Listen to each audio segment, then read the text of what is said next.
দেখুন, নিয়ম ভাঙ্গার নাম কিন্তু সাহসিকতা না। এটা স্রেফ একটা মূর্খতা। যদিও আমাদের দেশে যে ব্যক্তি যে কোনো ক্ষেত্রে নিয়ম যত ভাঙতে পারে, নিয়মকে যত বৃদ্ধাঙ্গুলি দেখাইয়া কাজ করতে পারে, তাকে বলা হয় বাপের বেটা সাদ্দাম। কিন্তু আসলে এটা কিন্তু বাপের বেটা সাদ্দামগিরি না, এটা হচ্ছে স্রেফ একটা মূর্খতা, একটা ঘাউরামি। আন্তর্জাতিকভাবে NFPA 58 liquefied petroleum gas code অনুযায়ী এলপিজি স্টোরেজ এবং ট্রান্সফার হতে হবে অত্যন্ত কঠোর সুরক্ষার মধ্য দিয়ে। বড় গাড়ি বা মাঝারি ট্রাক যখন সিএনজি বা এলপিজিতে কনভার্ট করা হয়, তখন সেখানে high pressure seamless steel cylinder ব্যবহার করা হয়, যা নির্দিষ্ট ফ্রেমের সাথে বোল্টেড থাকে।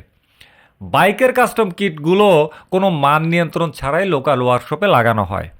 বাইকের ভাইব্রেশন বা কম্পন অনেক বেশি অনুভব হয় বড় গাড়ির তুলনায়। এই ভাইব্রেশনের কারণে সিলিন্ডারের মাউন্টিং লুজ হয়ে যাওয়া বা পাইপলাইনে হেয়ারলাইন ক্র্যাক হওয়া খুব সাধারণ বিষয়। কার বা বাসে যে ফিক্সড পাইপলাইন থাকে, বাইকের নড়বড়ে বডিতে সেই স্থায়িত্ব আশা করা বোকামি ছাড়া কিচ্ছু না।